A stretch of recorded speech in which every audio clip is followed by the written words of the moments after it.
Dear students, अस्सलाम वालेकुम। उम्मीद करता हूँ कि आप तमाम लोग जो है वो खैरियत से होंगे। इससे प्रीवियस जो है वो हमने कल एक इंतहाई इम्पॉर्टेंट टॉपिक जो है वो डिस्कस किया सुपर कंडक्टर्स का।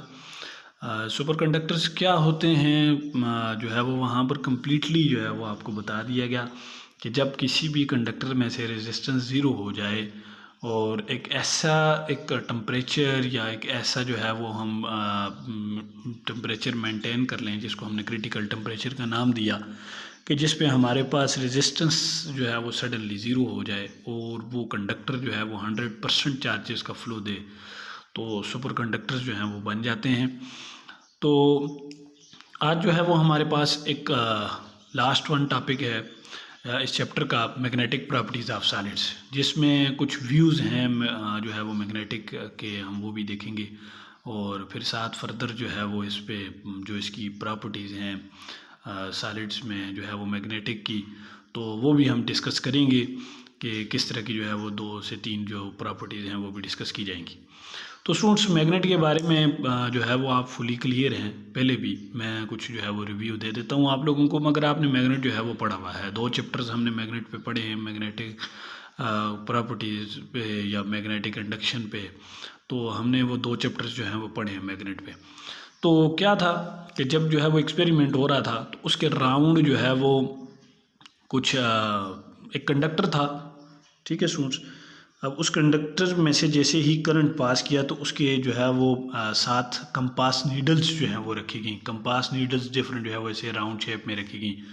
तो जैसे ही इसमें से इस कंडक्टर में से करंट पास हुआ तो इन कंपास नीडल्स ने एक रेगुलर जो है वो डायरेक्शन या एक अरेंजमेंट अटेन की, तो जिसकी वजह से बाद में चल के ये कहा गया कि ये हमारे पास जैसे ही करंट रिवाल्व करता है तो स्टूडेंट्स करंट रिवाल्वमेंट की वजह से जो है वो मैग्नेटिक फील्ड प्रोड्यूस होती है या मैग्नेटिक जो है वो इफ़ेक्ट प्रोड्यूस होता है। फिर जो है वो आपने देखा कि हमने ये भी मैग्नेट के हवाले से पढ़ा कि मैग्नेट जो है वो बाज़ चीज़ों को अपनी तरफ अट्रैक्ट करता है, जैसे सॉलिड्स हैं उनको जो है वो स्ट्रांगली अट्रैक्ट करता है अपनी तरफ। तो जो है वो कुछ मटेरियल ऐसे स्टार्ट में जो है वो इसका नाम मैग्नेट नहीं दिया गया, ये कुछ एक्सपेरिमेंटल रिजल्ट्स थे। जब एक्सपेरिमेंट्स हो रहा था तो देखा गया कि एक ऐसा मटेरियल था जो सॉलिड्स को, निकल को, कोबाल्ट को, मीन्स के इस तरह के मटेरियल्स को अपनी तरफ जो है वो फुली अट्रैक्ट कर रहा था। तो फिर बाद में चल के इसको जो है वो मैग्नेट का नाम दे दिया गया। फिर जब करंट का जो है वो फिनोमेना आया, कंडक्टर का फिनोमेना आया, तो वहाँ पर भी देखा गया कि यहाँ पर चार्जेस हैं और वो मूव करते हैं, तो 7 कंपास नीडल्स हैं। वो कंपास नीडल्स ने एक रेगुलर अरेंजमेंट ले ली, एक ख़ास डायरेक्शन ले ली, तो जिसको हमने ये कहा कि अब हमारे पास जो है वो यहाँ पर मैग्नेटिक इफेक्ट प्रोड्यूस हो रहा है। फिर आपको पता है स्टूडेंट्स कि जो है वो मैग्नेट में 2 तरह के पोल्स होते हैं, हमारे पास नॉर्थ और साउथ, ठीक है। इसी तरह जो है वो यहाँ पर भी नॉर्थ और साउथ। और फिर मैग्नेटिक फील्ड लाइन जो है वो नॉर्थ से निकलती हैं साउथ की तरफ आती हैं, नॉर्थ से निकलती हैं साउथ की तरफ। ऐसे जो है वो मैग्नेटिक फील्ड लाइन जो है वो हमारे पास कुछ यूँ बनती है कि मीन्स के नॉर्थ से मैग्नेटिक फील्ड लाइन्स निकलती हैं और साउथ की तरफ आती हैं। यही समझ लें कि जैसे हमारे पास ये पॉजिटिव और ये नेगेटिव चार्जेस वाली कहानी है, या ये दोनों जो है वो उसी तरह 2 सेम पोल एक दूसरे की तरफ आएंगे। लेट से यहाँ पर ये अगर नॉर्थ है, ये साउथ है, तो दूसरा यहाँ पर अगर साउथ पोल इसके करीब आएगा तो ये दोनों एक दूसरे को क्या करेंगे, रिपेल करेंगे। और फिर एक और चीज़, या दोनों नॉर्थ एक दूसरे के सामने आएंगे तब भी रिपेल करेंगे, या दोनों साउथ एक दूसरे के सामने आएंगे तो तब भी रिपेल करेंगे। और जब नॉर्थ और साउथ एक दूसरे के सामने आएंगे तो वो क्या करेंगे, अट्रैक्ट करेंगे, ठीक है स्टूडेंट्स। तो ये सारी कहानियाँ आपने प्रीवियस पढ़ी हुई है। मगर एक और फिनोमेना आपने ये भी पढ़ा है कि जो मैग्नेटिक फील्ड होती है हमारे पास वो पोल्स पे स्ट्रांग होती है, ये भी याद रखना। पोल्स पे क्या होती है, स्ट्रांग होती है। अच्छा जी, अब हम आते हैं, हमने जो है वो करंट कैरिंग लूप जो है वो कंडक्टर करंट कैरिंग लूप जो पीछे चैप्टर्स में हमने पढ़ा था कि जैसे ही किसी कंडक्टर में से करंट जो है वो पास होता है, अभी मैंने यही बात आपको यहाँ पर बताई कि जैसे किसी कंडक्टर में से करंट पास होता है तो उस करंट के रिवॉल्वमेंट की वजह से जो है वो मैग्नेटिक इफेक्ट प्रोड्यूस होता है, मैग्नेटिक फील्ड प्रोड्यूस होती है। इट्स मीन्स कि मैग्नेट का ताल्लुक जो है वो चार्जेस के साथ भी है कि जैसे जैसे किसी जगह पर करंट फ्लो होगा तो उसके साथ मैग्नेटिक फील्ड जो है वो प्रोड्यूस्ड होगी। अब इसी का आइडिया जो है वो हमें एम्पेयर्स ने कुछ दिया। एम्पेयर्स आइडिया क्या है, एम्पेयर्स का आइडिया ये है कि since magnetic field is produced due to the motion of charges. अब हमें पता है कि जब हमने कंडक्टर रखा और उसको में से चार्जेस जो है वो या करंट जो है वो पास करवाया, चार्जेस को पास करवाया, चार्जेस को मूव करवाया, तो उसके राउंड मैग्नेटिक इफेक्ट प्रोड्यूस हुआ। तो ऐसा ही है, since magnetic field is produce due to the motion of charges. अब मोशन ऑफ चार्जेस की वजह से मैग्नेटिक फील्ड प्रोड्यूस होती है स्टूडेंट्स, और charges are also moving in an atom. ठीक है, तो हमारे पास जो है वो कंडक्टर भी एटम से मिलके बना हुआ है, तो चार्जेस जो हैं वो यहाँ पर जो है वो एटम्स में ही मूव करते हैं। So an atom itself be a magnet. तो हम किसी एटम को जो है वो मैग्नेट कह सकते हैं, क्योंकि उसी के अंदर चार्जेस मूव करते हैं और चार्जेस की वजह से जो है वो मैग्नेटिक फील्ड प्रोड्यूस होती है। Electron revolving in an atom creates a current loop. इस बात को ज़रा समझने के लिए नेक्स्ट में जो है वो डायग्राम में आपको समझा देता हूँ कि इलेक्ट्रॉन रिवॉल्व करेगा किसी एटम के अंदर, तो वो जो है वो करंट लूप जो है वो वहाँ पर क्रिएट करके देगा। अच्छा, नेक्स्ट में जो है वो डायग्राम में आपको ये समझाता हूँ। अच्छा स्टूडेंट्स, एम्पेयर्स आइडिया है कि एम्पेयर्स ने जो आइडिया दिया कि जो है वो किसी एटम के अंदर जो है वो करंट रिवॉल्व करेगा, तो वो एक करंट लूप जो है वो जनरेट करेगा चार्जेस जब रिवॉल्व करेंगे। तो कैसे देखें, एक न्यूक्लियस है, न्यूक्लियस में प्रोटॉन, उसके अराउंड जो है वो इलेक्ट्रॉन रिवॉल्व कर रहा है, ये उसकी जो है वो मोशन है। ऐसे जो है वो राउंड जो है वो इलेक्ट्रॉन मूव करेगा। यहाँ पर भी दूसरा एक व्यू है, मगर यहाँ पर ड्रा नहीं किया जा सकता, तो ऐसे जो है वो एक रिवॉल्व करेगा, इसके अराउंड भी इलेक्ट्रॉन जो है वो सेम। एक मीन्स कि ये कहता हूँ कि ये टॉप व्यू है और ये साइड व्यू है, कि आपको ऐसे जो है वो घूमता हुआ नजर आता है। उसकी वजह से दो मोशंस होती हैं। वो मोशंस क्या हैं? एक स्पिन मैग्नेटिज्म है और एक ऑर्बिटल मैग्नेटिज्म है। जो इलेक्ट्रॉन की अपनी मूवमेंट है, जो इलेक्ट्रॉन की अपनी मोशन है, वो स्पिन मैग्नेटिज्म कहलाती है स्टूडेंट्स, और जो वो न्यूक्लियस के राउंड या पॉजिट्रॉन के राउंड जो है वो मूव करता है, उसको हम ऑर्बिटल मैग्नेटिज्म कहते हैं। अब होता क्या है कि जब ये दोनों इलेक्ट्रॉन की, ये डिफरेंट जो है वो वेक्टर से मैंने बनाए हुए हैं, ये मोशन या ये दोनों एक दूसरे को कैंसिल करेंगे, या ये दोनों एक दूसरे को अट्रैक्ट करेंगे, या ये दोनों एक दूसरे में एड अप हो जाएंगे। तो अगर ये दोनों एक दूसरे में एड अप हो जाते हैं स्टूडेंट्स, तो फिर क्या होता है कि नेट मैग्नेटिज्म हमारे पास आती है, स्पिन मैग्नेटिज्म और ऑर्बिटल मैग्नेटिज्म। जब ये दोनों एक दूसरे में ऐड होंगे तो नेट मैग्नेटिज्म आती है। मींस के एक जो है वो मैग्नेट हमारे पास क्रिएट होता है, जिसका एक पोल जो है वो नॉर्थ और एक पोल साउथ हमारे पास बनता है। मैं फिर बता देता हूँ, या ये दोनों एक दूसरे को कैंसिल करेंगे, स्पिन मैग्नेटिज्म ऑर्बिटल मैग्नेटिज्म, ये दोनों मैंने डायरेक्शंस जो हैं वो वेक्टर से शो की हुई है। या ये दोनों एक दूसरे को अट्रैक्ट करेंगे, या ये दोनों एक दूसरे को रिपेल करेंगे, या ये एड अप होंगे। एड अप होंगे तो हमारे पास जो है वो क्या बनेगा? एक नेट टिनी मैग्नेट बनेगा। ठीक है स्टूडेंट्स। अच्छा, अब कुछ मैग्नेटिक प्रॉपर्टीज़ पे आते हैं, फिर इन स्पिन मैग्नेटिज्म और ऑर्बिटल मैग्नेटिज्म से ये सारी चीज़ें समझ लेते हैं।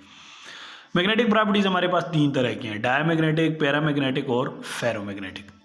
बिल्कुल सिंपल सा है स्टूडेंट्स कि डायमैग्नेटिक क्या है कि जब स्पिन और ऑर्बिटल ये स्पिन मोशन है, और ये जो इसके राउंड, ये अपनी इसकी स्पिन मोशन है, और जब इसके राउंड जो है वो मूव करेगा स्टूडेंट्स, तो उसकी अपनी ऑर्बिटल मोशन होगी।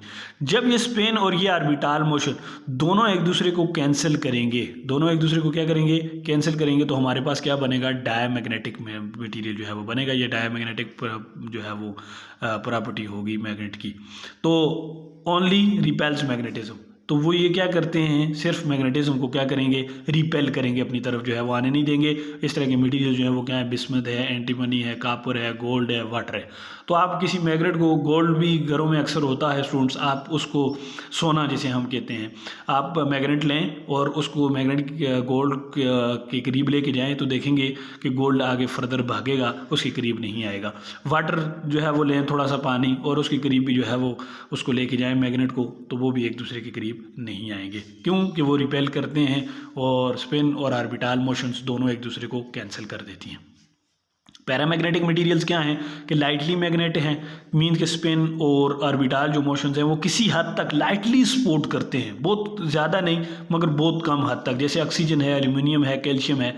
ऑक्सीजन आप जो है वो मिल जाए यहीं से, जो है वो लिक्विड ऑक्सीजन, तो आप ये एक्सपेरिमेंट भी कर सकते हैं घर में कि लिक्विड ऑक्सीजन थोड़ी सी लें और उसकी तरफ मैग्नेट को लेके जाएँ, तो वो स्लाइटली सही लिक्विड जो है वो ऑक्सीजन उसकी तरफ अट्रैक्ट होगी, बहुत स्ट्रांगली नहीं होगी। अब आते हैं हम फेरोमैग्नेटिक मटेरियल्स की तरफ। तो फेरोमैग्नेटिक मटेरियल जो हैं वो हमारे पास स्ट्रांगली मैग्नेटिक मटेरियल्स होते हैं, वो इन्हांस करते हैं, मीन्स के स्पिन और ऑर्बिटल मोशन एक दूसरे को फुली अट्रैक्ट कर रही होती हैं एक दूसरे की तरफ। ठीक है स्टूडेंट्स, उसमें जो है वो हमारे पास आयरन है, कोबाल्ट है, निकल है। एग्जांपल्स मैंने नहीं लिखी यहाँ पर, एग्जांपल्स आयरन है, ठीक है, निकल है, कोबाल्ट है। तो ये तो स्टूडेंट्स आयरन तो सबसे जो है वो आसान है एक एक्सपेरिमेंट के लिए कि हमें मिल जाता है घरों में। तो आप एक मैग्नेट लें, तो ये आप करते भी हैं अक्सर, छोटे बच्चे जो है वो मैग्नेट्स वगैरह निकाल के तो वो अट्रैक्ट करवा रहे होते हैं मुख्तलिफ चीज़ों को। तो आप एक आयरन लें, आयरन का पीस लें छोटा सा, और एक मैग्नेट लें, तो देखेंगे ये एक दूसरे को स्ट्रांगली अट्रैक्ट करेंगे। ठीक है स्टूडेंट्स, अब सम फैक्ट्स हैं हमारे पास।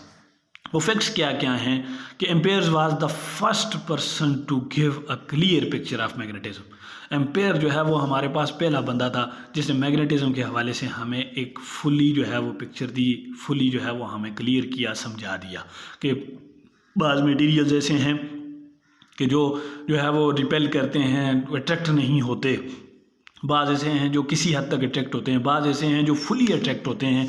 तो ये एम्पेयर्स ने फर्स्ट टाइम हमें समझा दिया। Magnet always come up with two poles, एक नॉर्थ पोल होता है इनका और एक साउथ पोल होता है, ये आपको पता है। ठीक है जी। और magnet monopoles do not exist, ये एक इंपॉर्टेंट एमसीक्यूज है स्टूडेंट्स, आपसे पूछा जा सकता है कि इनका मोनोपोल मीन्स के सिंगल पोल में मैग्नेट आपको कभी नहीं मिलेगा कि टोटल का टोटल नॉर्थ हो या टोटल का टोटल साउथ हो। अब इन चीज़ों को समझने के लिए जो है वो हमारे पास एक डोमेन थ्योरी है। फेरोमैग्नेटिक मटेरियल्स को समझने के लिए क्या है, एक डोमेन थ्योरी में है, तो बहुत लेंथी, मगर मैं इसका शार्ट सा आइडिया जो है वो आपको बता देता हूँ कि फेरोमैग्नेटिक मटेरियल्स के लिए कैसे जो है वो हम डोमेन थ्योरी यूज़ करते हैं। ये डोमेन थ्योरी किसी एक साइंटिस्ट की नहीं है स्टूडेंट्स, मैं यहाँ पे इसका हल्का से कंसेप्ट आपको दे देता हूँ। ये डोमेन थ्योरी असल में किसी एक बंदे की नहीं है, ये मुख्तलिफ साइंटिस्ट ने मिलकर बनाई है। अब डोमेन थ्योरी क्या कह रही है कि हमारे पास एक आयरन का पीस है, ठीक है, इसके ये मुख्तलिफ एटम्स से मिलके जो है वो हमारे पास इसमें डिफरेंट एटम्स हैं या एटम्स से मिलके ये बना हुआ है। तो मैं इसके डिफरेंट जो है वो ऐसे डोमेन्स बना देता हूँ, ऐसे डिफरेंट जो है वो डोमेन्स बना क्रिएट कर देता हूँ। अब ये एटम्स हैं, एटम्स में जैसे ही फॉर एग्जांपल आप या तो इसको जो है वो किसी फॉर एग्जांपल पहले एक और चीज़ बता देता हूँ, इसमें एटम्स है, एटम्स के अंदर जो है वो चार्जेस जब रिवॉल्व करेंगे तो डिफरेंट चार्जेस होंगे, जब वो रिवॉल्व करेंगे स्टूडेंट्स तो उसकी वजह से मैग्नेटिक फील्ड प्रोड्यूस होगी और उसकी स्पिन मोशन भी होगी और ऑर्बिटल जो है वो मोशन भी होगी। अब स्पिन और ऑर्बिटल की वजह से जो है वो वहाँ पर मैंने अभी ये कहा कि वो दोनों एड अप होंगे तो टिनी मैग्नेट बनेंगे। तो यहाँ पर छोटे छोटे टिनी जो है वो मैग्नेट्स बन जाएंगे, टिनी मैग्नेट्स जो है वो इन डोमेन्स में बन जाएंगे। अब ये ऐसे डोमेन जो है वो क्रिएट की गई हैं कि ये सारे मैग्नेट्स एक दूसरे के इफेक्ट को कैंसिल नहीं कर रहे। अब होगा क्या कि या तो आप इसको किसी दीवार के साथ उठा के फेंक दो तो तब भी जो है वो इसकी मैग्नेटिक फील्ड जो है वो कम होगी, या इसको जो है वो आप हीट अप करो, टेम्परेचर कुछ दो तो तब भी इसकी मैग्नेटिक फील्ड जो है वो लॉस होगी। अच्छा, अब ये आयरन का पीस है, तो ये आयरन जो है वो फुली अट्रैक्ट कैसे होते हैं। अब यहाँ पर अगर लेट्स से हमारे पास दूसरा में एक आयरन जो है मैग्नेट इसकी तरफ लेके आता हूँ, तो ये उसका नॉर्थ पोल है, ये उसका साउथ पोल है। अब क्या होगा कि ये डिफरेंट अरेंजमेंट्स में हमारे पास छोटे छोटे टिनी मैग्नेट्स पड़े हुए हैं। अब इसको अगर मैं जो है वो इसके करीब लेके जाऊं तो ये सारे के सारे इस नॉर्थ पोल की वजह से यहाँ पर साउथ पोल्स क्रिएट हो जाएंगे, इसकी अरेंजमेंट चेंज हो जाएगी। जब साउथ पोल क्रिएट होंगे तो ये एक दूसरे को अपनी तरफ क्या करेंगे, अट्रैक्ट करेंगे। तो ऐसे जो है वो फेरोमैग्नेटिक मटेरियल्स एक दूसरे को स्ट्रांगली अट्रैक्ट करते हैं। मैं फिर बता देता हूँ, एक जो है वो आयरन पीस लिया, उसमें छोटे छोटे डोमेन्स बनाई। अब उन डोमेन्स में जो है वो एटम्स हैं, उसमें चार्जेस रिवॉल्व कर रहे हैं जिनकी वजह से टिनी जो है वो मैग्नेट बनेगा। कैसे मैग्नेट बनेगा कि उसकी स्पिन और ऑर्बिटल जो मैग्नेटिज्म्स हैं वो दोनों एक दूसरे में एड अप होंगे जिससे टिनी मैग्नेट्स बनेंगे। ठीक है स्टूडेंट्स, अब मैं एक्सटर्नल मैग्नेट जो है वो उसकी तरफ लेके जा रहा हूँ। जब एक्सटर्नल मैग्नेट जो है वो उसकी तरफ लेके जाऊँगा तो ये मैग्नेट चूँकि यहाँ पर अगर नॉर्थ पोल है तो ये यहाँ पर जितने भी मैग्नेट्स हैं डिफरेंट अरेंजमेंट्स में पड़े हुए हैं, तो ये यहाँ पर टोटल एक ख़ास अरेंजमेंट्स बनाएंगे और वो ख़ास अरेंजमेंट्स क्या होगी कि साउथ पोल्स क्रिएट हो जाएंगे। जब साउथ पोल्स क्रिएट होंगे तो ये एक दूसरे को क्या करेंगे, स्ट्रांगली अट्रैक्ट करेंगे, क्योंकि नॉर्थ पोल और साउथ पोल एक दूसरे को क्या करते हैं, अट्रैक्ट करते हैं। तो ये एक मुख्तसर सी डोमेन थ्योरी थी जो है वो हमारे पास कि कैसे जो है वो फेरोमैग्नेटिक मटेरियल्स एक दूसरे को जो है वो अपनी तरफ अट्रैक्ट करते हैं। तो स्टूडेंट्स यही था जो है वो हमारे पास मॉडर्न व्यू भी कि फैक्ट्स क्या हैं या मटेरियल्स क्या हैं, कौन कौन सी प्रॉपर्टीज़ हैं मैग्नेटिज्म की, कि डायमैग्नेटिक, पैरामैग्नेटिक, फेरोमैग्नेटिक, तो ये सारे के सारे जो है वो कैसे स्ट्रांगली अट्रैक्ट होते हैं, कैसे जो है वो अट्रैक्ट नहीं होते। बाज़ मटेरियल जो है वो अट्रैक्ट होते हैं, बाज़ मटेरियल जो है वो उसकी तरफ मैग्नेट की तरफ अट्रैक्ट नहीं होते। तो ये सारी कहानियाँ है कि कौन कौन से मटेरियल अट्रैक्ट होते हैं, कौन से मटेरियल अट्रैक्ट नहीं होते। तो इसी तरह जो है वो प्लास्टिक है, रबर है, वुड है, ये सारी चीज़ें जो है वो फिर हमारे पास डायमैग्नेटिक मटेरियल्स में आती हैं, जो एक मैग्नेट की तरफ जो है वो अट्रैक्ट नहीं होती। तो इसी वजह से अट्रैक्ट नहीं होती, क्योंकि वहाँ पर आप देखते हैं कि वही मटेरियल्स अट्रैक्ट नहीं होंगे कि जिनमें से चार्जेस नहीं पास ऑन हो रहे होंगे, जो है वो हमारे पास प्योर कंडक्टर नहीं होंगे या जो कंडक्टेंस नहीं शो कर रहे होंगे स्टूडेंट्स, वही मटेरियल जो है वो डायमैग्नेटिक मटेरियल्स होते हैं। तो फिर भी अगर किसी को कोई प्रॉब्लम हो तो आप मुझसे पूछ सकते हैं। ये आज का लेक्चर था, लास्ट वन टॉपिक था इस चैप्टर का। चैप्टर आप लोगों का कंप्लीट हो चुका है, तो नेक्स्ट इंशाल्लाह नेक्स्ट चैप्टर स्टार्ट करेंगे। फिर भी कोई प्रॉब्लम हो तो आप पूछ सकते हैं।